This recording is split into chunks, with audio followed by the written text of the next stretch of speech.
할렐루야. 오늘은 다윗의 장막을 회복하라 네 번째 시간으로 교회 다윗의 장막이라는 주제로 말씀을 나누도록 하겠습니다. 마가복음 1장에 보면 여러 가지 치유 사건이 나옵니다.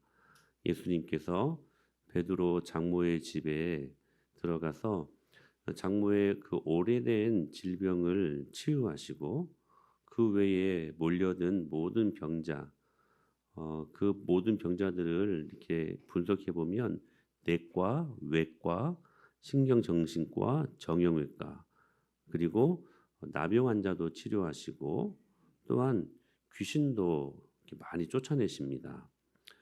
마가복음 2장에도 보면 네 명의 친구에 의해 들것에 들려온 중풍병자도 고침을 받고 치료를 경험하게 됩니다. 이런 예수님의 행동에 못마땅했던 사람들은 다른 사람들이 아니라 바로 가족들이었습니다. 가장 신뢰하고 지지해주고 응원해줘야 될 가족들이 오히려 이 예수님의 행동을 굉장히 못마땅하게 여기고 심지어는 예수님을 미쳤다 생각하고 그 예수님이 복음을 전하는 곳을 찾아다니면서 예수님을 끌어내려고 체포하러 그런 왔던 상황을 우리가 마가복음 1장부터 이렇게 초장에 볼 수가 있습니다. 또한 서기관들은 이 예수님의 사역의 근거가 이 바알세불, 그러니까 귀신의 왕이거든요. 이 바알세불이 이 바알세불이 역사를 해서 그 바알세불의 힘을 입어서 하는 것이라고 예수님을 맹비난합니다. 그러니까 가족으로부터도 비난을 받고 그리고 당시 종교 지도자들이었던 사람들에게도 맹비난을 받게 되었던 이게 안과 밖으로 그렇게 고난받고 있었던 예수님의 모습을 보게 됩니다. 그리고 우리가 마가복음 3장 31절에 보면 이렇게 말씀을 하시거든요. 같이 시작. 그때에 그때 예수의 예수의 어머니와 어머니와 동생들이 와서 밖에 서서 사람을 보내어 예수를 부르니 해보세요. 지금 이제 공생의 사역을 감당하셨던 예수님께서 복음을 한참 증거하시는데, 근데 회당에서 말씀을 전합니다. 그런데 그때에라고 말하고 있죠. 그때에. 그러니까 무슨 말씀이냐면 그때에 예수님의 가족들이 예수님을 체포하려고 지금 왔다는 거예요. 그리고 서기관들은 예수님을 귀신 들렸다고 신란하고 있는 바로 그때에. 그러니까 오늘 본문은 어떤 스토리를 담고 있냐면 그렇게 복음을 증거하고 있었던 안에 있는 예수님을 빨리 나오라고 부르는 가족들과 그리고 그 안에 계셨던 예수님이 대치하고 있는 장면을 지금 우리들에게 보여주고 있는 것입니다.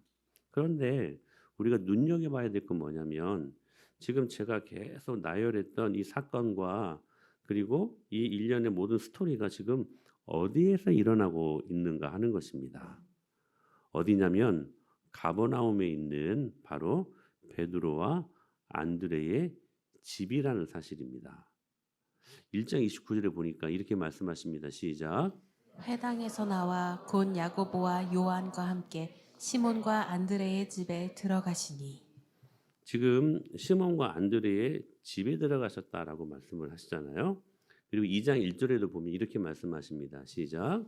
수일 후에 예수께서 다시 가버나움에 들어가시니 집에 집에 계시다는 계시다는 소문이 소문이 들린지라 집이라고 표현하고 있죠.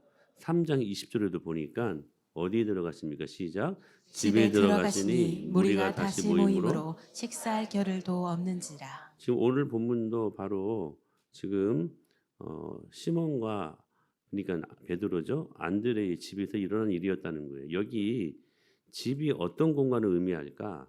헬라어로 이 집이라고 하는 이 표현이 오이키아라고 하는 표현으로 이렇게 쓰여집니다. 그러니까 집이라고 하는 단어를 볼 때 우리는 당연히 우리가 사는 그러한 집의 개념을 떠올리게 되는데 그러나 마가가 이 단어를 사용할 때 히브리적 관념을 가지고 쓰고 있다는 사실들을 여러분들이 유의할 수 있어야 된다는 것입니다. 이게 무슨 말씀이냐면 즉 여기에서 말하는 집은 우리가 사는 그런 공간적인 그 집의 문제가 아니라 오이키아 초대 성도 초대교회 성도들에게 있어서는 이 오이키아 이 집은 성전 곧 교회의 개념을 갖고 있었다는 것입니다. 그러니까 마가 요한의 다락방에서 예루살렘 교회가 집에서 시작됐거든요. 교회가. 그리고 빌립보 교회는 누구? 루디아의 집에서 교회가 시작됩니다. 지금 베드로의 장모와 모든 병든 자를 치유하고 귀신을 내쫓는 일을 지금 어디에서 하고 계십니까? 예수님이 안드레와 베드로의 오이키아. 단순히 살고 있는 집의 개념이 아니라 곧 교회 공동체라고 말씀하고 있다는 것입니다. 그러니까 우리가 지금까지 계속 살펴보고 있는 다윗의 장막, 그림자였던 다윗의 장막이 실체이신 십자가 예수 그리스도로 인하여 완성된 장막을 의미하는 것인데, 예수님이 거기 지금 베드로 장모의 오이키아 거기에 장막을 치시고 성전을 이루시고 교회를 이루고 계신다는 사실입니다. 여기에서 우리가 알 수 있는 다윗의 장막, 즉 십자가의 장막, 교회의 몇 가지 특징을 알 수가 있는데, 첫째로 교회는 병원입니다. 여러분 기억하셔야 돼요. 교회는 병원입니다. 마가복음 1장 31절 말씀을 보실까요? 시작. 나아가사 그 손을 잡아 일으키시니 열병이 떠나고 여자가 그들에게 수종되니라. 수종되니라. 우리는 흔히 교회는 천사들이 모이는 천국이라고 생각을 합니다. 여러분 이 개념이 우리 안에 있을 때 우리는 교회에 오래 버티지 못합니다. 교회는 그런 곳이 아닙니다. 여러분 옆에 계신 분을 보십시오. 천사입니까? 천사 같습니까? 교회는 천사들이 모인 천국이 아니라 죄인들이 모인, 죄로 물든 환자들이 모인 병원의 의미가 있다는 거예요. 병원의 의미. 그래서 서로 시험도 들어요. 왜? 환자니까. 목사를 통해서도 시험 들 수 있고 사랑하는 지체들을 통해서도 시험 들 수 있고. 여러분 고슴도치 아시죠? 고슴도치가 사랑하는 그 새끼를 품을 때 오히려 더 아프대요. 다 죄인들이 모인, 그래서 그 죄를 해결받고 그 죄를 우리가 고침받고 하나님의 사람으로 거듭날 수 있는 것, 바로 그것이 교회라는 사실입니다. 제가 언젠가 이 그림을 한번 보여드렸을 거예요. 렘프란트의 탕자의 귀향이라는 그림을 보면 아버지의 손이 이렇게 아들의 등을 터치하잖아요. 근데 손 모양이 다릅니다. 여러분이 보시기에 왼쪽에 산 손은 아버지의 손, 투박한 손입니다. 근데 오른쪽에 여러분들 보시기에 오른쪽의 손은 굉장히 상대적으로 부드러운 어머니의 손처럼 느껴지지 않습니까? 렘프란트가 이걸 염두하고 이 손을 그린 것입니다. 즉 하나는 아버지 투박한 손, 또 하나는 어머니의 부드러운 손. 즉 우리의 죄를 하나님의 공의의 손으로 해결해 주시고 어머니 같은 사랑으로 우리를 치료하시는 분이 하나님이심을 말씀하고 싶어서 이 그림을 그렸던 것입니다. 사랑하는 여러분, 교회는 병원입니다. 절대로 천국이 아닙니다. 죄인들이 모여서 치료받고 의인으로 거듭나는 것. 그래서 출애굽기 15장 26절에서 이렇게 말씀하셨습니다. 시작.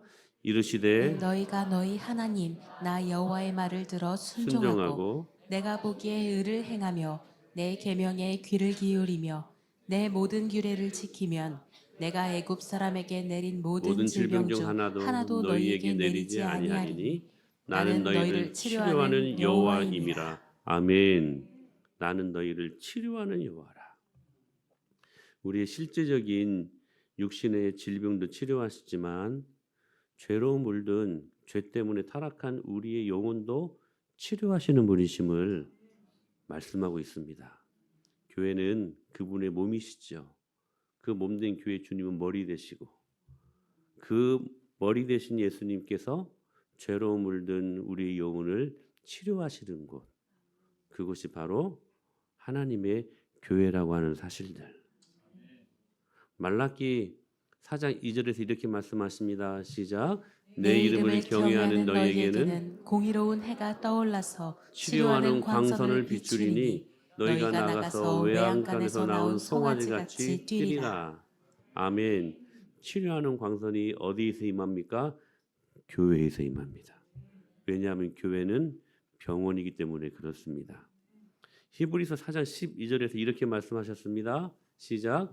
하나님의 말씀은 살아있고 활력이 있어 좌우의 날선 어떤 검보다도 예리하여 혼과 영과 및 관절과 골수를 찔러 쪼개기까지 하며 또 마음의 생각과 뜻을 판단하나니. 할렐루야. 하나님의 말씀으로 그분의 몸된 교회에서 우리의 모든 눈에 보이는 육체적인 질병도 치료하시고 영혼의 죄로 물든 아픔도 치료하시는 주님의 능력이 교회 안에 있음을 믿습니다. 그러므로 아픔을 가지고 여러분 상처를 가지고 교회라고 하는 병원으로 즐겁게 오십시오. 물론 우리가 병원을 즐거운 마음으로 가지는 않잖아요. 그러나 소망은 있지 않습니까? 내가 그 병원에 가면 부담스러워도 하나님께서 의사를 통하여서 나를 치료하시라고 하는 그 소망 때문에 병원 가는 거 아닙니까? 사랑하는 여러분, 우리 영혼의 병원인 교회를 통하여서 여러분의 많은 산적해 있는 문제들이 해결되고 영혼의 치료받는 놀라운 축복을 교회 안에서 누릴 수 있게 되기를 축복합니다. 여러분 때로 치료받을 때 아플 수 있습니다. 왜요? 죄의 고름도 째야 되고 죄의 고름 덩어리도 도려내야 되고 죄라고 하는 암덩어리도 제거해야 할 때 잠시 아플 수 있습니다. 그러나 여러분 이기십시오. 치료 받으십시오. 그리고 또 다른 상처 입은 자들을 치유하는 사람들이 되시기를 축복합니다. 운디드 힐러, 상처 입은 치유자의 사명이 교회 안에 있음을 믿습니다. 그 전제는 뭡니까? 교회는 죄인들이 모이는 병원 같은 곳이다. 환자들이 모이는 병원 같은 곳이다. 할렐루야. 두 번째, 교회는 어떤 곳이냐? 영적인 전쟁터라고 이야기할 수 있습니다.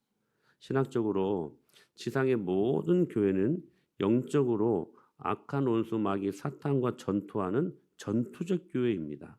지상에 있는 아무리 건강하고 아무리 좋은 교회도 사단과 싸워 이겨야 되는 전투하는 전투적 교회라는 사명이 있다는 사실입니다. 이스라엘 광야교회가 약속의 땅 가나안에서 과일 먹고 고기 먹고 즐거운 시간들을 보낸 게 아니었습니다. 여리고로 시작되는 가나안 7족속과 치열하게 피 튀기며 싸워야만 했던 전쟁이 그들을 기다리고 있었고 그 전쟁을 통하여서 가나안을 정복할 수 있었던 것입니다.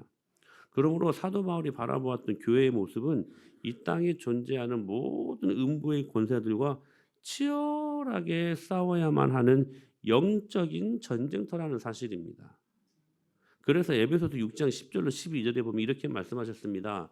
시작. 끝으로 너희가 주 안에서와 그 힘의 능력으로 강건하여지고 마귀의 관계를 능히 대적하기 위하여 하나님의 전신갑주를 입으라 이렇게 말씀하셨습니다.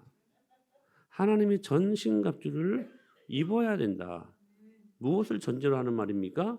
우리는 예수님을 믿는 순간 교회에 입적하게 되는데 그 교회 안에 영적인 전쟁이 있기 때문에 악한 원수 마귀 사단에게 지지 않게 하기 위해 전신갑주를 입어야 된다. 말씀하신 것입니다. 그러면서 이렇게 말씀하셨어요. 우리의 씨름은 시작. 우리의 씨름은 혈과 육에 대한 것이 아니요 정사와 권세와 이 어둠의 세상 주관자들과 하늘에 있는 악의 영들을 상대함이라. 할렐루야. 우리의 주적은 우리가 아닙니다. 우리는 같은 편이에요. 여러분, 우리의 주적은 사탄입니다. 사탄이 보는 데서 우리끼리 싸우면 안 돼. 그래서 다윗도 형 엘리압을 향하여서 분노하지 않잖아요. 왜냐하면 골리앗이 보고 있었거든. 사랑하는 여러분, 우리가 싸워야 될 대상은 하늘에 있는 악의 영들을 우리는 상대해야 되는 교회의 사명이 있음을 믿습니다. 주님이 세우신 하나님의 교회, 역사 이래 주님의 군사가 강력하게 교회를 지키고 그리스도의 왕국을 지키는 사람들이 있을 때 교회는 복음의 혁혁한 승리를 거두었고, 그래서 교회는 사람의 숫자와 상관없이 강한 교회가 될 수 있었습니다. 하나님의 나라는 더 확장되었고, 그러나 수가 아무리 많더라도 안일하고 나태한 사람들로 교회가 가득 찼을 때 교회는 그야말로 역사의 한 저편에 쇠퇴의 길로 그냥 퇴락되고 말았습니다. 주님이 세워주신 사람들이 충성스럽게 주님 앞에서 전투적인 삶을 살아갈 때 그 시대의 교회는 언제나 하늘문이 열려 있었습니다.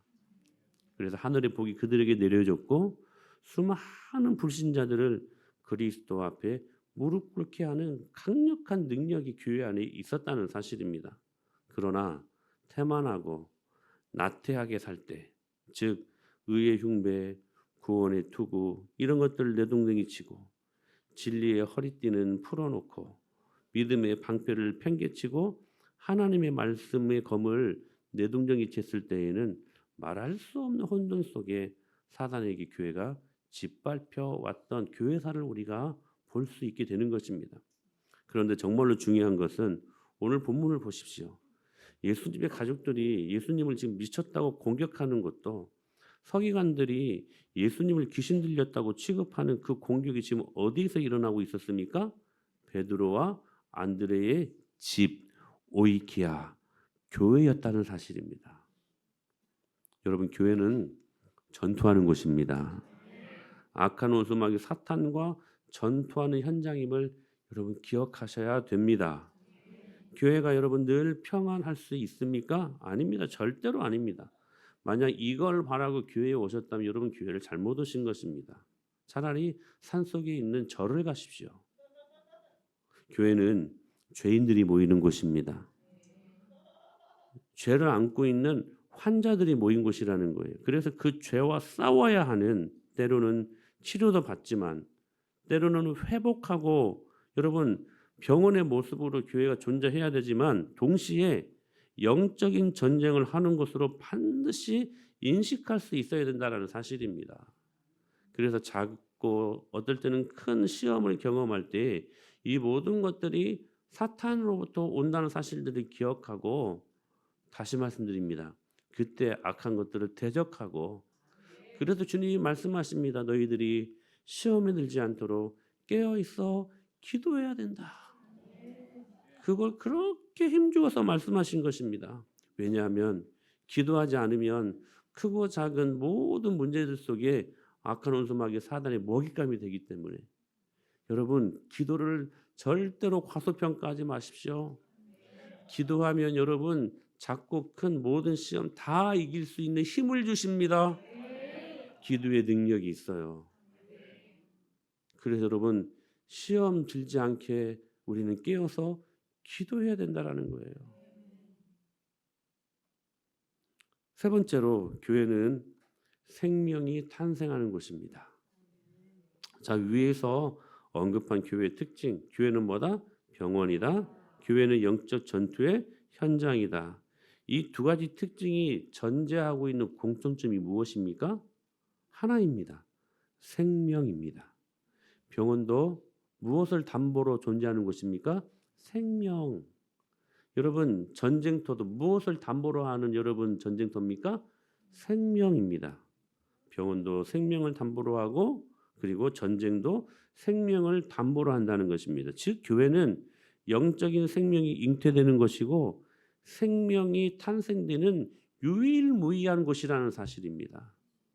예수님께서는 가이사랴 빌립보에서 음부의 권세가 이기지 못하는 생명의 여탈권을 가진 강력한 교회를 세우실 것을 약속하셨고, 부활하신 후에 오순절 성령 강림 시 말씀대로 약속대로 교회를 주님이 세우십니다. 그리고 사도행전에 역사하셨던 수많은 교회의 모습은 진짜 음부의 권세가 이기지 못하는 강력한 교회였습니다. 그리고 그 교회의 모든 생명의 충만함을 주님이 공급하셨습니다. 에베소서 1장 3절에 이렇게 말씀하셨습니다. 시작. 찬송하리로다. 하나님 곧 우리 주 예수 그리스도의 아버지께서 그리스도 안에서 하늘에 속한 모든 신령한 복을 우리에게 주시되. 찬송하리로다. 하나님 곧 우리 주 예수 그리스도의 아버지께서 그리스도 안에서 in Christ 그리스도 안에서 하늘에 속한 모든 신령한 복을 우리가 경험하기 위해 하나님이 허락하신 통로가 있는데 in Christ 그리스도 안에서 할렐루야. 근데 여기 그리스도 안에서 in Christ 이 말은 잘 여러분 다른 말로 말하면 in church라고 말할 수 있습니다. 왜냐하면 우리 예수님이 그리스도 예수 안에서 모든 것들을 이루셨지만 그리고 승천하시고 우리에게 남겨주신 그분의 몸이신 이제는 교회를 통하여 일하시기 때문에 그러니까 in Christ는 다른 말로 in church라는 말이에요. 이 교회를 통하여서 하늘의 모든 신령한 하늘에 속한 그 복을 교회 안에 충만한 능력으로 다 부어주셨다는 말씀인 것입니다. 왜 그리스도 안에서라는 말이 여러분 교회 안에서로 여러분 해석될 수 있습니까? 교회가 예수님의 몸이기 때문에 그렇습니다. 그래서 에베소서 1장 22절로 23절에 이렇게 말씀하셨습니다. 시작. 또 만물을 그의 발 아래에 복종하게 하시고 그런 만물 위에 교회의 머리로 삼으셨느니라. 교회는 그의 몸이니 만물 안에서 만물을 충만하게 하신 이에 충만함이니라. 아멘. 할렐루야. 모든 만물을 그의 발 아래에 복종하게 하시고 그런 만물 위에 교회를 세우셨다라고 말씀하십니다.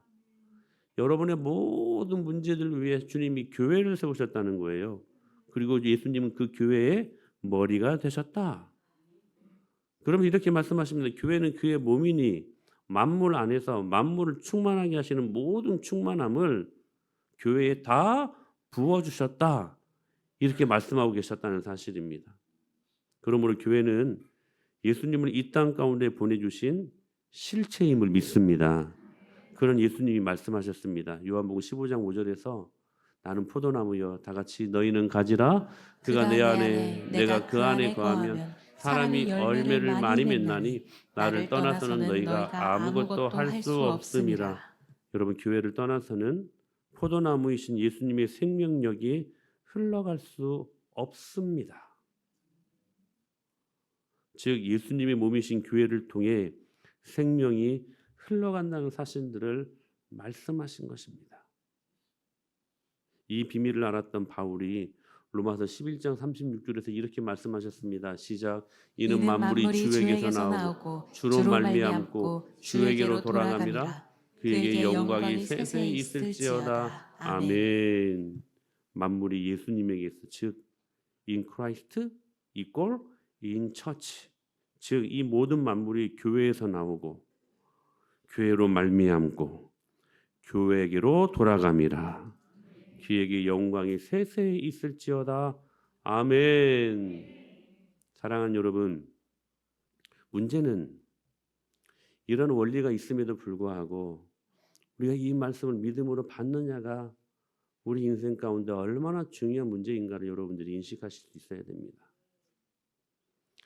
항상 이 문제를 안고 있을 때 악한 원수마귀 사단은 목양 관계를 공격합니다. 분명히 만물을 충만케 하시는 하나님의 능력이 교회 안에 있는데 그래서 온 성도들이 그 은혜를 경험해야 되는데 때로는 여기에서 말씀을 증거하는 목사가 허물이 많고 때로는 녹슬어 있고 기름이 껴 있고 그래서 그 말씀이 제대로 들릴 수 있도록 더 조심하고 애써야 되는데 그렇지 못했을 때 여러분들이 이 목사에게 보이는 인격 그리고 여러 가지 많은 허물 이런 것들 때문에 하나님의 말씀을 받지 못할 때가 그때가 우리들에게서는 가장 큰 문제가 된다는 사실입니다. 그때 이 문제를 풀어갈 때 어떻게 해야 되겠습니까? 이 문제를 인식할 수 있도록 여러분들은 목사를 위해 기도해 주셔야 될 것입니다. 그리고 그 기도를 받은 이 목사는 모든 교회 안에 일어나는 모든 문제들은 목사에게 있음을 정직하게 고백하고, 그리고 하나님과 교회 앞에 모든 부족한 허물 많은 것들을 인정할 수 있고, 그래서 다시 새롭게 시작할 수 있는 하나님의 은혜가 있을 때 그 교회가 건강하고 강력한 교회가 될 수 있음을 저는 믿습니다. 그런 의미에서 우리 은혜마을교회 지금 15주년이 됐습니다. 수많은 사람들이 들어왔었습니다. 그리고 또 수많은 사람들이 교회를 나갔습니다. 그 모든 중심의 문제에 다른 문제가 아니라 목사와 이 사모에게 목회자의 가정 안에 문제가 있었음을 주님이 알려주셨습니다. 그럴 때마다 여러분들은 목사를 위해 기도해 주십시오. 그리고 목사가 정직하게 하나님의 귀한 사역들을 은혜로 잘 감당할 수 있도록 여러분들 때로는 목사를 책망하시고 믿음 안에서 이 하나님의 영광의 소망이 임할 수 있도록 그렇게 기도해 주시면 감사하겠습니다. 오늘 주신 말씀을 믿음으로 받으십시다.